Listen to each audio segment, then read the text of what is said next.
इस वीडियो के माध्यम से हम बात करेंगे डाक विभाग की तरफ से आ चुकी 2026 के लिए जीडीएस ग्रामीण डाक सेवक की पोस्ट पर नई बंपर भर्तियों के बारे में। यहां पर आप देख सकते हैं इस वीडियो में आपको कंप्लीट जानकारी मिलेगी। 10 ऐसे कौन कौन से डॉक्यूमेंट है जो कि आपको इस भर्ती प्रक्रिया में काम आने वाले हैं। अप्लाई करते टाइम कौन कौन से डॉक्यूमेंट लगेंगे, जब मेरिट में नाम आ जाएगा वेरिफिकेशन के लिए जाएंगे तब कौन कौन से डॉक्यूमेंट लगने वाले हैं। अगर ये डॉक्यूमेंट आपके पास नहीं होते और आपका मेरिट में नाम आ जाता फिर भी आप भर्ती प्रक्रिया से बाहर हो जाएंगे। ऐसी कौन सी 5 ट्रिक है जिसको लगा के आप मेरिट में नाम आने की पॉसिबिलिटीज को बढ़ा सकते हैं। 10th में आपके कम परसेंटेज है, 60 है, 70 है, 80 है, प्लस है, फिर भी आप यहां पर 5 ट्रिक का उपयोग करके मेरिट में नाम आने की अपनी पॉसिबिलिटीज को बढ़ा सकते हैं। प्रूफ के साथ आगे हम आपको जानकारी देने वाले हैं। आपसे छोटी सी एक रिक्वेस्ट है, वीडियो को कहीं भी स्किप मत करिएगा। वीडियो बहुत ज्यादा इंपॉर्टेंट है। वीडियो अगर आपको आपके काम की लगती है तो इस वीडियो को एक लाइक जरूर करिएगा और जीडीएस से जुड़ी पल पल की अपडेट को देखने के लिए चैनल को सब्सक्राइब करके बेल नोटिफिकेशन को जरूर से ऑन करिएगा। जैसे कि आपको पता है कि जीडीएस की वैकेंसी को लेकर डिपार्टमेंट की तरफ से एक नोटिफिकेशन ऑलरेडी आ चुका है, जिसके अंदर बताया गया था कि सर्कल वाइज और डिवीजन वाइज यानी कि राज्य वाइज और जिला वाइज वैकेंसी कलेक्ट करने की लास्ट डेट क्या है। डेट आपको पता होगी, डेट ऑलरेडी निकल भी चुकी है, वैकेंसियों का डाटा कलेक्ट किया जा चुका है। अभी एक नया नोटिफिकेशन, नई अपडेट आई है जिसके लिए हमको ऑफिशियल वेबसाइट पर चलना होगा। लेकिन सबसे पहले जिनको इस वैकेंसी के बारे में जानकारी नहीं है, कुछ बेसिक जानकारी दे देते हैं, उसके बाद आपको ऑफिशियल वेबसाइट पे ले चलते हैं।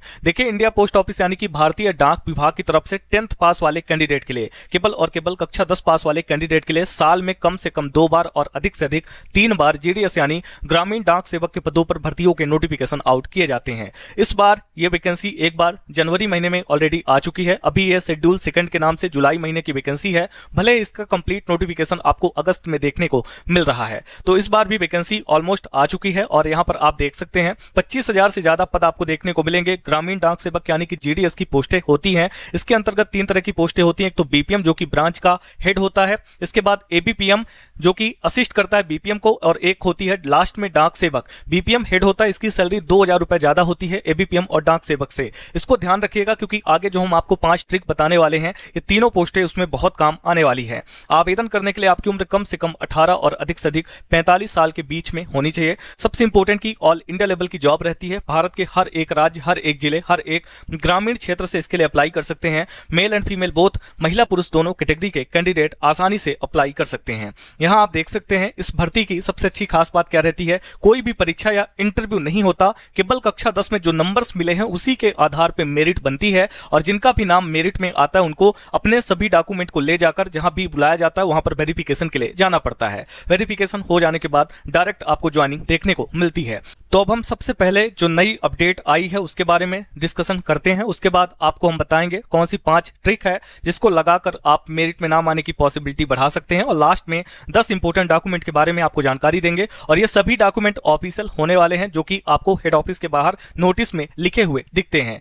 तो अभी हमारे सामने इंडिया पोस्ट ऑफिस की ऑफिशियल वेबसाइट ओपन है जो कि केवल डिपार्टमेंटल यानी कि ऑफिशियल यूज के लिए है। और यहां पर अपडेट आया हुआ है, देख सकते हैं। फर्स्ट नंबर रिकॉर्डिंग करके जीडीएस ऑनलाइन एंगेजमेंट शेड्यूल 2 जुलाई 7/8/2026 यानी कि 7 अगस्त के दिन का अपडेट है। यहां पर देखें, कहा गया recording verification, addition, modification and deletion of board 10th standard in GDS online engagement. आपको पता होगा जब भी आप लोग ऑनलाइन अप्लाई करने के लिए जाते हैं, अपनी क्वालिफिकेशन 10th ऐड करते हैं, जो भी आपका स्टेट होता है, जब आप लोग सेलेक्ट करते हैं तो वहां पर स्टेट के जितने भी बोर्ड हैं 10th के, उनकी लिस्ट आ जाती है। तो यहां पर केवल ये जानकारी अभी मांगी गई है कि अगर कोई भी 10th स्टैंडर्ड में बोर्ड को ऐड किया गया हो, ठीक है, मॉडिफिकेशन किया गया हो या किसी बोर्ड को हटाया गया हो तो उसकी जानकारी हमको दे दें, ताकि जब भी ऑनलाइन फॉर्म फिलअप स्टार्ट हो तो हम नए बोर्ड को ऐड कर सकें, या पुराना कोई बोर्ड हटाया जा चुका तो उसको हटा सकें, या उसमें कोई चेंज हुआ है तो उसको अपडेट कर सकें। इसके लिए आपको थोड़ा सा इसको ऐसे क्लिक करना होगा। जैसे आप क्लिक करेंगे तो इसका जो पीडीएफ है वो ओपन हो जाएगा, ठीक है। हर एक सर्कल से ये डेटा मांगा गया है। अभी आपके सामने एक पीडीएफ ओपन होगा, यहां पर देख सकते हैं भारतीय डाक विभाग, डिपार्टमेंट ऑफ पोस्ट इंडिया। इसके बाद यहां से आप नीचे आए, देखिए यहां पर डेट वगैरह सारी चीजें डली हैं और यहां पर जानकारी भी बताई गई है with reference to the subject. इसके बाद यहां पर देखें, intimated that no new board are to be added for Bihar circle, यानी कि ये बिहार सर्कल का नोटिफिकेशन है। और इन्होंने बताया कि किसी भी तरह का कोई भी नया बोर्ड बिहार सर्कल के अंदर ऐड नहीं किया गया है। यही जो ऑलरेडी पुराने बोर्ड हैं उनकी लिस्ट इन्होंने प्रोवाइड करवाई है। आप देख सकते हैं ऐसे ही कुछ बोर्ड आपको देखने को मिलते हैं। आप इन्हीं में से एक बोर्ड को सेलेक्ट करते हैं और आप इन्हीं में से एक बोर्ड से आपने 10th पास की होगी। ऐसा ही जो नोटिफिकेशन है हर सर्कल की तरफ से आपको देखने को मिलेगा बोर्ड वेरिफिकेशन। अब इसका मतलब क्या हुआ? देखिए, बोर्ड वेरिफिकेशन तभी होता है जब न्यू वैकेंसी आने के एकदम कगार पर होती है, यानी कि आपका नया नोटिफिकेशन जस्ट 1-2 दिन के अंदर आपको देखने को मिल जाएगा। आपके रजिस्ट्रेशन भी शुरू हो जाएंगे और ऑनलाइन अप्लाई भी शुरू हो जाएंगे, क्योंकि ये जो बोर्ड का लिस्ट है, देखिए वैकेंसियों का डाटा ऑलरेडी आ चुका है, कलेक्ट किया जा चुका है। आइए हम वो नोटिफिकेशन भी आपको थोड़ा सा दिखा देते हैं। तो मैं बात कर रहा था इस नोटिफिकेशन के बारे में जो कि government of India ministry of communication department of post की तरफ से आया हुआ है। और यहां पर आप सब्जेक्ट वगैरह चेक कर सकते हैं। जीडीएस ऑनलाइन एंगेजमेंट शेड्यूल 2 जुलाई 2026, ठीक है। Preparatory exercise and tentative schedule यहां पर बताया गया है। अब यहां से आप नीचे आएंगे तो देखिए जीडीएस की जो जुलाई 2026 शेड्यूल 2 की वैकेंसी, उसके लिए डेटा कलेक्ट किया गया था। वैकेंसी कैप्चर की जो डेट थी डिवीजन वाइज, डिवीजन कहते हैं एक जिले को, उसकी डेट थी 27/7 से 3/8 यानी कि 3 अगस्त की। Verification of vacancy captured by the circle. अब यहाँ पे सर्कल की तरफ से यहाँ पर जो वेरिफिकेशन होना था उसकी डेट थी 4 और 5 अगस्त की, जो कि ऑलरेडी निकल चुकी है, ठीक है। और आप 7 अगस्त को एक नया नोटिफिकेशन भी आपको देखने को मिल गया, जहां पर बोर्ड की तरफ से डेटा कलेक्ट किया जा रहा था स्टेट की तरफ से कि क्या आपके स्टेट में या फिर आपके बोर्ड में कोई भी चेंजेस हुआ है, क्या नया बोर्ड ऐड किया गया है या किसी पुराने बोर्ड को हटाया गया है। वो डेटा भी लगभग यहाँ पे कलेक्ट हो चुका है, सभी बोर्ड की तरफ से आंसर आ चुका है। अब इस भर्ती प्रक्रिया में किसी भी तरह की प्रॉब्लम नहीं है। अब प्रॉब्लम क्या है? प्रॉब्लम ये है कि जैसे ही आपको अप्लाई का लिंक देखने को मिलेगा, आप अप्लाई करने चल देंगे और अप्लाई करेंगे और उसमें कई सारी गलतियां करेंगे, लेकिन वही गलतियां आप ना करें उसको रोकने के लिए ही इस वीडियो को बनाया गया है। आइए हम कुछ जानकारी आपको दिखाते हैं। वीडियो के अंदर अब जो 2 सेक्शन आपको देखने को मिलेंगे, एक तो ये 5 ट्रिक वाला सेक्शन और एक 10 इंपोर्टेंट डॉक्यूमेंट वाला सेक्शन, वो बहुत ज्यादा इंपोर्टेंट है। आपने जो अब तक वीडियो में देखा उससे कहीं ज्यादा इंपोर्टेंट है, बस इसको ध्यान से देखिए। सबसे पहले यहां पर क्या बताया गया इसको देखिए। आवेदन करने से पहले पिछले साल का हर जगह का कट ऑफ जरूर से देखना है। अगर आप लोग आवेदन करना चाहते हैं और मेरिट में नाम आने की पॉसिबिलिटीज को बढ़ाना चाहते हैं 10%, 20% या 30% या इससे ऊपर, तो जरूरी है कि आप सबसे पहले पिछले साल का मेरिट फर्स्ट, मेरिट सेकंड, जितने भी लिस्ट आई हैं उन सभी में कट ऑफ चेक करें। आपको वहां पर चेक क्या करना है? आपको ये चेक करना है कि अगर आप इस स्टेट से अप्लाई करना चाह रहे हैं, इस डिस्ट्रिक्ट यानी कि जिले से अप्लाई करना चाह रहे हैं, तो वहां पर आपको यह देखना है कि कौन सी पोस्ट ऑफिस के अंदर कौन सी कैटेगरी में क्या कट ऑफ गया है, और आपको ये मैच करना है कि मेरी ये कैटेगरी है और मेरा जो है तो ये पोस्ट ऑफिस रहेगा, इसको हम पोस्ट प्रेफरेंस में 1 नंबर पर रखेंगे। मेरी ये पोस्ट रहने वाली है तो यहाँ पर ऑलरेडी 70%, 80% कट ऑफ गया है और मेरे 85% है, तो फिर यहाँ पर आपके नाम आने की पॉसिबिलिटी बढ़ जाएगी। तो पिछले साल का कट ऑफ एनालिसिस करना बहुत इंपॉर्टेंट है। सभी मेरिट आपको इंडिया पोस्ट ऑफिस की ही ऑफिशियल वेबसाइट पर मिल जाएंगी। कहने का मतलब ये list first, list second, third, fourth, fifth, कहने का मतलब ये कि अगर 5 लिस्ट आई हुई तो आपको लास्ट वाली लिस्ट को ओपन करना है और उसमें देखना है कि सबसे लास्ट में इस स्टेट के अंदर, इस डिवीजन के अंदर यानी कि डिस्ट्रिक्ट के अंदर, जिले के अंदर हमारा जो है तो कितना परसेंटेज कट ऑफ शो कर रहा है, किस कैटेगरी के अंदर, किस पोस्ट के अंदर, किस पोस्ट ऑफिस के अंदर। आपको शायद ये समझ नहीं आएगा, लेकिन अभी आप देखते जाइए, हम आपको समझाते हैं। बस मोटा मोटा ये देख लीजिए कि सबसे पहले जरूरी है कि आप लास्ट ईयर का हर जगह का कट ऑफ चेक कर लें अप्लाई करने से पहले।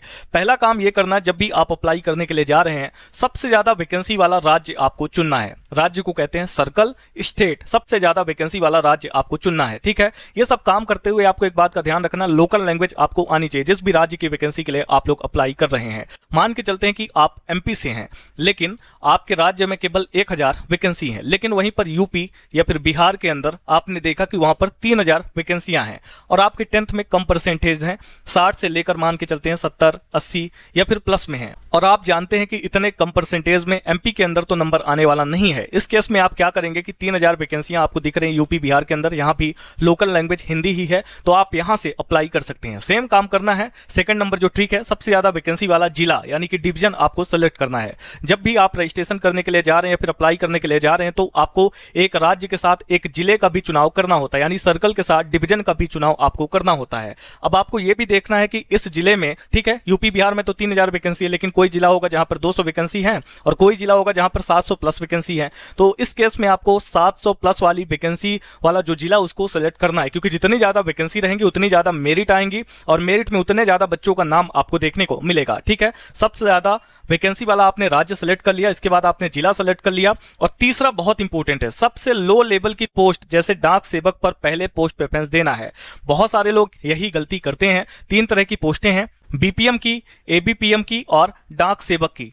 ठीक है, बीपीएम की सैलरी 2,000 रुपए ज्यादा होती है एबीपीएम और डाक सेवक से। लोग क्या करते हैं कि बीपीएम ब्रांच का हेड होता है, कम परसेंटेज है, लेकिन बीपीएम को शुरू के 30 पोस्ट पर पोस्ट प्रेफरेंस दे देंगे। ठीक है, नंबरिंग करना होता है, आपको पता होगा पोस्ट प्रेफरेंस कैसे करते हैं। आपको सभी पोस्टें शो करती हैं, हर एक कैटेगरी की, हर एक पोस्ट ऑफिस की, और यहाँ पे हर एक पोस्ट पर। तो बस आपको नंबरिंग करना होता है, 1 नंबर पे ये रहेगा, 2 नंबर पे ये रहेगा। तो गलती ये ना करिएगा कि कम परसेंट है फिर भी बीपीएम के लिए अप्लाई कर रहे हैं 1 नंबर पर। आपको सबसे पहले जो पोस्ट प्रेफरेंस देना है वो आपको देना है डाक सेवक, जो कि सबसे लो लेवल की पोस्ट है। ठीक है, जितने भी डाक सेवक की पोस्टें मान के चलते हैं कि 30 हैं, तो आपको 1 से लेकर 30 तक नंबरिंग कर देनी है। उसके बाद एबीपीएम सेकंड लो लेवल की पोस्ट, फिर एबीपीएम के लिए नंबरिंग करनी सभी के लिए नंबरिंग है, यानी कि पोस्ट प्रेफरेंस सभी पोस्टों पर देना है। और इसके बाद बीपीएम की जो लास्ट में पोस्टें दिखे उस पे आपको नंबरिंग करनी है। इसके बाद है अपनी कैटेगरी की पोस्ट के अतिरिक्त दूसरी कैटेगरी की पोस्ट पर भी पोस्ट प्रेफरेंस देना है। इसका मतलब क्या है, अगर आप यूआर कैटेगरी के कैंडिडेट हैं तो आपको केवल यूआर की कैटेगरी में ही पोस्ट प्रेफरेंस देने का ऑप्शन देखने को मिलेगा। लेकिन यहीं पर अगर आप ईडब्ल्यूएस कैटेगरी से अप्लाई किए हैं तो आप पहले तो ईडब्ल्यूएस की जितनी भी सीटें हैं, जितनी भी पोस्टें हैं, उस पर पोस्ट प्रेफरेंस देंगे। उसके बाद यूआर की सीट पर भी आपको पोस्ट प्रेफरेंस देना है। यही काम ओबीसी वाले को करना है, पहले अपनी कैटेगरी की पोस्ट पर पोस्ट प्रेफरेंस देंगे, उसके बाद ईडब्ल्यूएस, उसके बाद यूआर। ऐसा ही काम एससी और एसटी वाले कैंडिडेट को भी करना है। अपनी जो भी पोस्टें हैं उनमें नंबरिंग करने के बाद, पोस्ट प्रेफरेंस देने के बाद यूआर, ईडब्ल्यूएस और ओबीसी की सीट पर भी पोस्ट प्रेफरेंस देना जरूरी है। और लास्ट में एक और सबसे इंपॉर्टेंट, सबसे जरूरी, सभी पोस्टों पर आपको पोस्ट प्रेफरेंस देना है। मान के चलते हैं कि आपने एक राज्य सेलेक्ट किया, एक जिला भी सेलेक्ट किया, अब उसके अंदर आपको 110 टोटल पोस्टें दिख रही हैं जिसपे आप पोस्ट प्रेफरेंस दे सकते हैं। तो आपको यह गलती नहीं करनी कि आपने देख लिया कि मेरे घर से 3 किलोमीटर पे ये पोस्ट ऑफिस है, 5 किलोमीटर में ये है, 10 किलोमीटर में ये है, तो हम केवल 3 ही पोस्ट पर पोस्ट प्रेफरेंस देंगे, यही हमारा नाम आ जाएगा, यही हमको ड्यूटी मिल जाएगी। ऐसी गलती मत करिएगा। अगर आपके सामने 110 ऑप्शन है तो आपको सभी पे नंबरिंग करना है। हाँ, आप ये जो तरीका बताया गया है इनको ध्यान में रख के नंबरिंग करिएगा तो नाम आने के पॉसिबिलिटीज बढ़ सकते हैं। यहां आप देख सकते हैं, नोट करके भी एक जानकारी दी गई है। दूसरे राज्य की वैकेंसी के लिए आवेदन करने से पहले वहां की लोकल लैंग्वेज अच्छे से देखना है। मान के चलते हैं कि आप अपने राज्य की वैकेंसी के अतिरिक्त किसी दूसरे राज्य की वैकेंसी के लिए अप्लाई कर रहे हैं, इस केस में आपको वहां की लोकल भाषा आनी जरूरी है। अगर आपको भाषा नहीं आती, आप वेरिफिकेशन में जाएंगे, वहां से आपकी उम्मीदवारी रद्द कर दी जाएगी, आप भर्ती प्रक्रिया से बाहर हो जाएंगे। इसको आप नोट डाउन कर ले, जो जानकारी हमने दी है, क्योंकि बार बार ये जानकारी हम आपके साथ शेयर नहीं करेंगे। बहुत सारे लोगों के कमेंट और मैसेजेस आए हुए थे कि 10th में कम परसेंटेज है, उसके बेसिस पर हम जो है तो कैसे अपना नाम लेकर आ सकते हैं। तो यहां पे मैंने आपको बता दिया है कि 50 है, 60 है, 70 प्लस हैं, तो इन पॉइंट को फॉलो करके आप नाम आने की पॉसिबिलिटीज को थोड़ा बहुत तो बढ़ा सकते हैं। अब आते हैं मेन सेकंड नंबर जो हमारा टॉपिक है उस पे। अब हम बात कर रहे हैं 10 इंपोर्टेंट डॉक्यूमेंट के बारे में। ये वो नोटिस है, जब आप वेरिफिकेशन के लिए जाते हैं तो डिपार्टमेंट के बाहर यानी ऑफिस के बाहर लगा हुआ दिखता है कि इसको पहले पढ़ लें, उसके बाद ही ऑफिस के अंदर प्रवेश करें। देखिए, डॉक्यूमेंट वेरिफिकेशन के लिए निर्देश हैं। सभी कैंडिडेट निम्नलिखित दस्तावेज ओरिजिनल व उसकी 2-2 फोटोकॉपी लेकर ही अंदर प्रवेश करें तथा सभी फोटोकॉपी सेल्फ अटेस्टेड होनी चाहिए। फॉर्म भरते समय जो सिग्नेचर किए थे वैसे ही सिग्नेचर सभी फोटोकॉपी पर करना है, यानी आप समझ गए, ओरिजिनल के साथ 2-2 फोटोकॉपी भी लगनी है। ठीक है, थोड़ा सा हम यहाँ पर क्लियर कर देते हैं। जब आप लोग अप्लाई कर रहे हैं उस वक्त केवल आपकी एक फोटो लगेगी जो कि आपको अपलोड करना है, सिग्नेचर आपका लगेगा और आधार कार्ड का नंबर लगेगा। अभी पुराने पोर्टल में इतना ही लगता था। नए पोर्टल में अगर कोई चेंजेस होता है तो पहले ही दिन मैं अप्लाई का वीडियो बनाऊंगा, बस उसको देख लीजिएगा, सारे डाउट क्लियर हो जाएंगे। तो ओरिजिनल के साथ 2-2 फोटोकॉपी और सभी सेल्फ अटेस्टेड यानी कि सभी फोटोकॉपी पे आपके सिग्नेचर होने चाहिए। और फॉर्म भरते समय जो सिग्नेचर किए थे वैसा ही सिग्नेचर आपको सभी फोटोकॉपी पर करना है। पहला कौन सा डॉक्यूमेंट है? आधार कार्ड ओरिजिनल और 2 सेल्फ अटेस्टेड फोटोकॉपी के साथ। फिर दूसरा है 10th यानी कि मैट्रिक का सर्टिफिकेट ओरिजिनल और 2 सेल्फ अटेस्टेड फोटोकॉपी। तीसरा पैन कार्ड ओरिजिनल और 2 सेल्फ अटेस्टेड फोटोकॉपी। बहुत सारे लोगों के मन में सवाल होगा, पैन कार्ड नहीं है तो अभी अप्लाई कर दीजिए अगर आपको लगता है कि सिलेक्शन हो सकता है, क्योंकि बहुत इंपॉर्टेंट है। फोर्थ है मेडिकल सर्टिफिकेट गवर्नमेंट हॉस्पिटल और गवर्नमेंट डॉक्टर के द्वारा ही बना हुआ होना चाहिए, ओरिजिनल व 2 सेल्फ अटेस्टेड फोटोकॉपी। पांचवा नंबर है कास्ट सर्टिफिकेट जिसको आप कहते हैं जाति प्रमाण पत्र, ओरिजिनल और 2 सेल्फ अटेस्टेड फोटोकॉपी के साथ। ये किसके लिए है? अगर आप ईडब्ल्यूएस से हैं, ओबीसी से हैं, एससी से हैं, एसटी से हैं या फिर आप पीएच यानी फिजिकल हैंडीकैप हैं, उस केस में भी आपको सर्टिफिकेट देना है और सभी सर्टिफिकेट वैलिड होने चाहिए, एक्सपायर नहीं होने चाहिए। जैसे कि ईडब्ल्यूएस है, उसकी वैलिडिटी 1 साल की होती है, तो आपको इसको रिन्यू या फिर नया बनवा लेना अगर एक्सपायर है तो। मोबाइल फोन ओटीपी के लिए मोबाइल नंबर वही होना चाहिए जो फॉर्म भरते समय दिया था। ठीक है, मोबाइल नंबर भी चाहिए होगा जिस नंबर से आपने रजिस्ट्रेशन किया वही, क्योंकि ओटीपी आएगा कि आपने वेरिफिकेशन करवा लिया है। 7th नंबर इन्होंने पेन से लिखा है, result list copy is also required, यानी कि जिस भी लिस्ट में आपको नाम देखने को मिलेगा, जैसे एमपी के एक डिवीजन का, एक जिले का रिजल्ट आया। वहां पर 100 पेजेस हैं पीडीएफ के।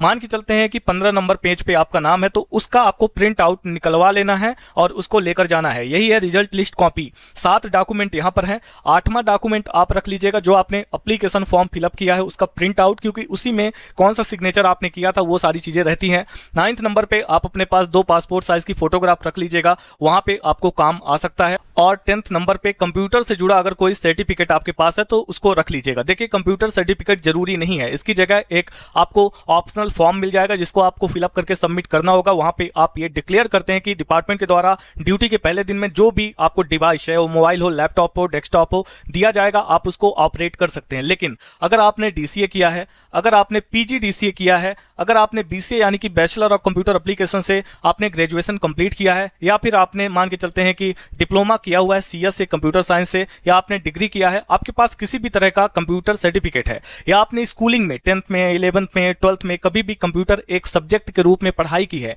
तो आप उसका सर्टिफिकेट दे सकते हैं। वो आपको बहुत काम आने वाला है। कंप्यूटर सर्टिफिकेट मैंडेटरी नहीं है, यानी कि जरूरी नहीं है कि आपको देना ही है, लेकिन अगर आपके पास है तो आप सबमिट करवा सकते हैं। इससे आपको जो एडिशनल में एक फॉर्म सबमिट करना होता है वो नहीं करना पड़ेगा, आपका कंप्यूटर सर्टिफिकेट आपके काम आ जाएगा। तो ये 10 इंपॉर्टेंट डॉक्यूमेंट है, यहां नोट करके जानकारी दी गई है। उपरोक्त सभी दस्तावेज पूर्ण करने के बाद ही अंदर प्रवेश करें ताकि अनावश्यक विलंब ना हो। यानी जब सभी कागज आपके पास हो तभी आपको अंदर जाना है ताकि कोई भी देरी ना हो। हमने आपको सारी जानकारी दे दी है, नया अपडेट हमने आपको बता दिया है, 5 ट्रिक हमने आपको बता दी है, 10 इंपॉर्टेंट डॉक्यूमेंट हमने आपको बता दिए हैं। अब कुछ भी बचा नहीं है। अब डिपार्टमेंट की तरफ से जैसे इस वैकेंसी का कंप्लीट नोटिफिकेशन आएगा, एक बार फिर से हम वीडियो बना के आपको जानकारी देंगे। आई होप वीडियो आपको पसंद आई होगी। मिलते हैं ऐसे किसी और वीडियो के साथ अगली अपडेट में, तब तक के लिए आप सभी का धन्यवाद।